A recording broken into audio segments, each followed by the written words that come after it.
Assalamualaikum, jumpa lagi dengan saya Bang Zarani. Di video kali ini saya akan membahas tentang penghapusan channel YouTube ya. Dan di sini untuk penghapusan channel YouTube karena kita melakukan pelanggaran hak cipta ya mungkin kita upload. Nah, jadi di sini kalau kita misalnya kena 3 teguran pedoman komunitas YouTube, entah itu kita kena pelanggaran pedoman komunitas YouTube atau kita kena klaim hak cipta video ya. Kalau klaim hak cipta konten ID musik itu aman, tapi kalau sudah menyangkut video di sini bahaya. Jadi di sini misalnya nih kita kena teguran 3 kali dalam waktu 3 bulan, itu channel kita akan dihapus ya untuk teguran keempatnya. Jadi di sini misalnya kita kena teguran 1 kali, di sini kita jangan sampai kena lagi untuk di waktu 90 hari agar teguran ini bisa hilang ya. Cuman di sini kalau kita tidak mengikuti kursus hak cipta, ntar di sini juga percuma. Jadi misal untuk teman-teman yang kena teguran pedoman komunitas atau mungkin kalian kena teguran pelanggaran hak cipta, karena di sini kan video Anda dihapus karena adanya permintaan penghapusan akibat pelanggaran hak cipta. Jadi di sini video ini dihapus karena rel upload. Nah, yang nyuruh menghapus ini yang punya video. Jadi misal ini ya, channel saya itu di rel upload orang, itu akan kedetek ya di fitur hak cipta di channel saya. Kalau saya minta untuk dihapus, itu secara otomatis yang rel upload dia akan dihapus ya videonya. Jadi di sini kalau kalian kena seperti ini, di sini kalian ikuti saja ya.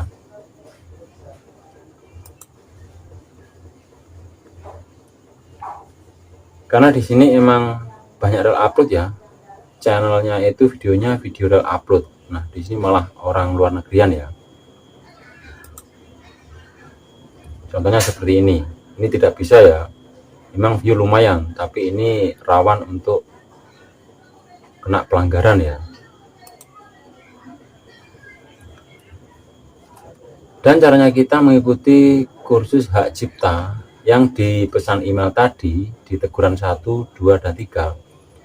Kalian cek di paling bawah kan ada ikuti kursus hak cipta. Di sini kalian wajib ya, klik saja di sini.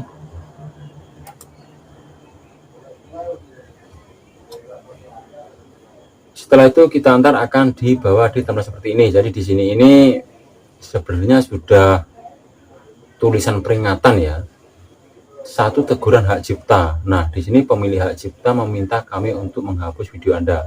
Karena di sini kan adalah upload. Sebenarnya di sini ini untuk teman-teman itu yang rel upload itu bisa kalau kita itu reaction. Jadi mungkin kita potong berapa detik. Jadi nggak boleh full kita download lalu kita upload ulang ya. Itu ntar akan kena pelanggaran kalau viewer kita sudah rame. Dan di sini misalnya kalau kita mau aman atau mungkin kita mau damai ya, di sini biasanya kita itu mengeluarkan dana. Apalagi kalau channel kita sudah besar, viewer yang kita dapatkan besar, itu yang punya video yang kita rel upload, dia itu nggak ngambil tindakan. Dia akan mengambil tindakan setelah viewer kita itu meledak ya, viewer banyak, channel kita sudah besar. Nah, dia minta penghapusan. Itu tujuannya ntar kalau kita dihapus kita kan bingung, otomatis kita menghubungi pemiliknya ya. Ada juga pemilik itu dia itu minta ganti rugi yang sangat besar gitu loh. Jadi di sini untuk teman-teman kalau mau upload model rel upload video jangan. Kalau untuk klaim konten ID musik itu aman.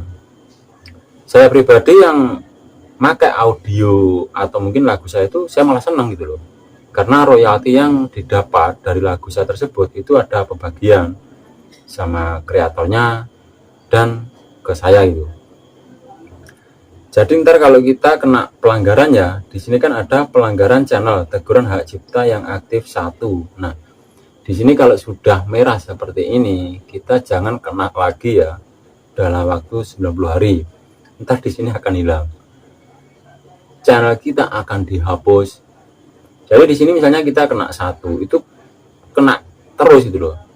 Jadi di sini tahapan itu ya, pertama itu kuning. Kalau kuning itu ntar kita masih bisa kembali itu, karena itu kan peringatan. Kalau sudah merah 1, 2, 3 itu nggak bisa kembali. Jadi pelanggaran ini akan menghantui di channel kita terus ya. Jadi kita jangan kena lagi untuk kedepannya. Cuman di sini kita kan bisa ikuti petunjuk dari YouTube ya. Kita bisa klik saja kursus hak cipta. Jadi di sini kalau kita misalnya mengikuti YouTube tersebut, di sini ntar kalau kita kena pelanggaran 1, itu dalam waktu 3 bulan kita nggak kena, kita bener-bener main murni lagi, ntar teguran itu akan hilang ya, dan channel kita itu nggak ada yang menghantui di YouTube dashboard kita.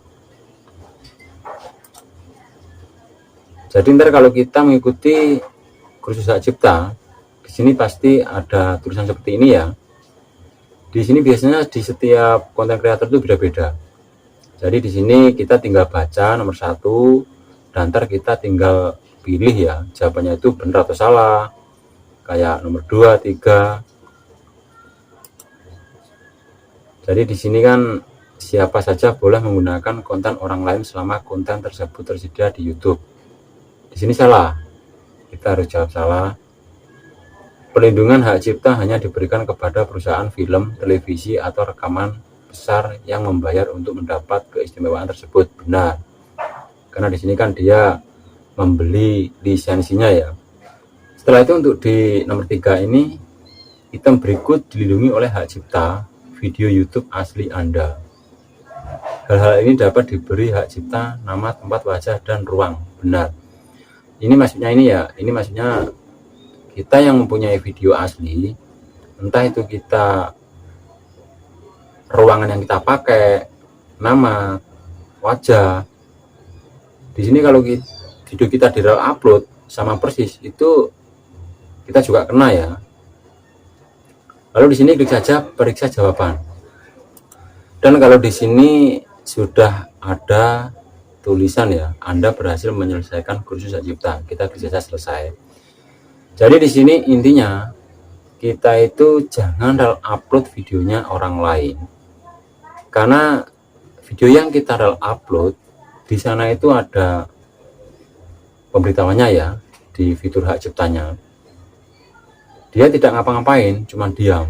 Cuman kalau channel kita sudah besar, viewer kita sudah banyak, barulah dia bertindak untuk kasih takedown ya ke channel kita. Dan ntar kalau kita mau memulihkan, kita menghubungi yang punya video itu loh. Biasanya dia minta upah yang sangat besar ya.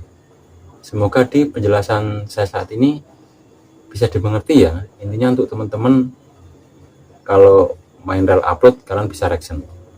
Intinya pahami main YouTube dengan benar agar aman untuk kedepannya ya. Tetap semangat, jangan tumbang. Wassalamualaikum warahmatullahi wabarakatuh.